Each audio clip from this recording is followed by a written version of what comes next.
Septième partie de la vidéo numéro 3. Nous parlions tout à l'heure du pouvoir que le système donne au président des commissions locales. Et puis, la surveillance de tout le scrutin sur toute l'étendue du territoire est faite seulement que par les militants des partis politiques qui sont dans les CEL et qui travaillent dans l'intérêt de leurs candidats, tout comme les commissaires centraux dits superviseurs. C'est cela qui est mentionné dans le mode opératoire afférent au déroulement et à la surveillance du scrutin. Je n'invente rien. Pour ne pas dire nous n'inventons rien. C'est cela qui est mentionné dans le mode opératoire. Souvenez-vous de l'exemple sur les examens et concours que nous vous avons donné antérieurement. Aucun agent de la CEI, même pas les superviseurs, encore moins les chefs de zone, les CAR, les ATA, ne sont autorisés à faire la supervision pendant les élections. Aucun mode opératoire ne les autorise. Plus grave, le mode opératoire ne mentionne aucune procédure à suivre pour signaler les malversations constatées sur le théâtre des opérations.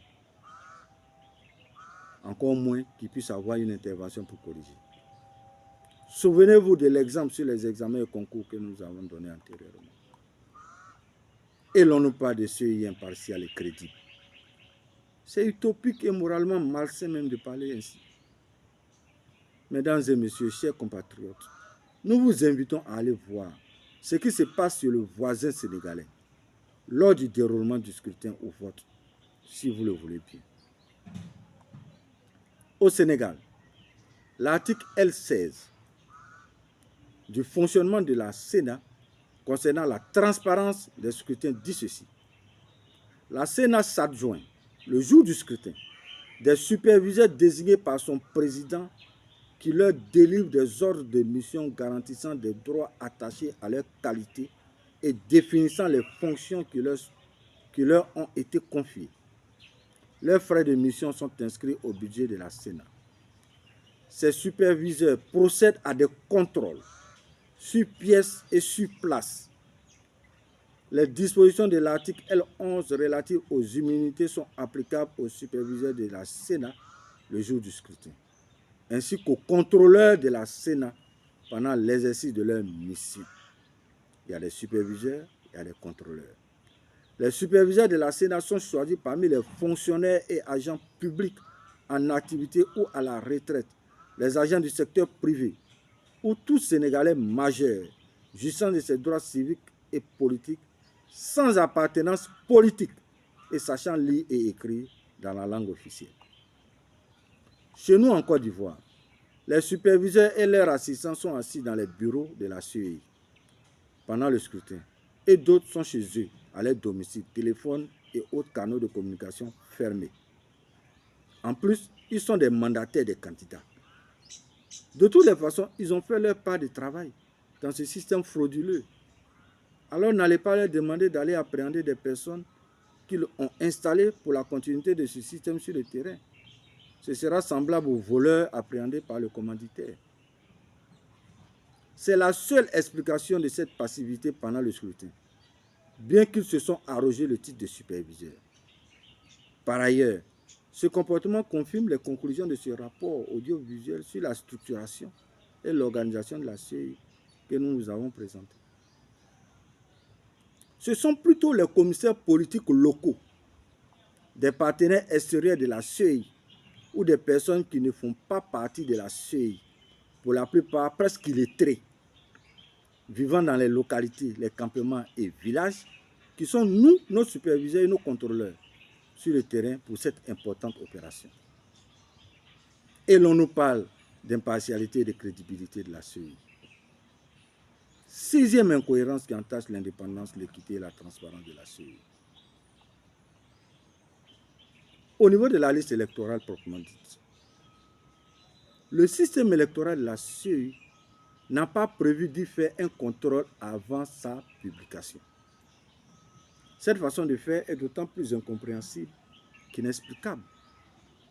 Il n'existe pas dans la structuration, l'organisation et le fonctionnement de la CEI un service ou une activité pour contrôler la liste électorale avant sa publication et son affichage. Comment est-il possible, professionnellement et techniquement, que l'on puisse mettre en place un système électoral qui ne prévoit pas le contrôle de la liste électorale ou n'en donne même pas l'opportunité de le faire? Cela est volontaire ou c'est un manque de connaissances professionnelles? Vous le saurez à la suite de cette vidéo. En 2023, après la RLE de 2022, nous avons adressé une communication au cabinet du président de la CEI par l'intermédiaire de son conseiller technique en charge de la logistique pour attirer leur attention sur la nécessité de faire un contrôle du travail du prestataire extérieur IDEMIA avant la publication de la liste électorale et que nous étions disposés en tant qu'experts à y apporter notre expertise gracieusement.